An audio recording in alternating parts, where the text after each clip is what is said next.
வாழ்க்கையில் தோல்வியும் ஏமாற்றமும் எல்லாருமே சந்திச்சிருப்போங்க. முடிஞ்ச அளவு மோஸ்ட்லி எல்லாருமே அதை நம்ம ஃபேஸ் பண்ணி தான் வருவோம்.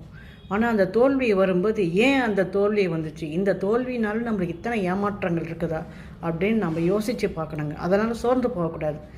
எத்தனையோ ஏமாற்றங்களை சந்தித்து அந்த ஏமாற்றம் மூலமாக அந்த தோல்வி ஏன் வந்தது, எப்படி வந்துச்சு, எதுக்காக வந்திருக்கோம் அப்படின்னு நம்ம அலசி பார்த்து பல தோல்விகளையும் நம்ம ஃபேஸ் பண்ணி அதனால் வர சக்ஸஸ் இருக்குது பாருங்கள், அதுதான் கிரேட்.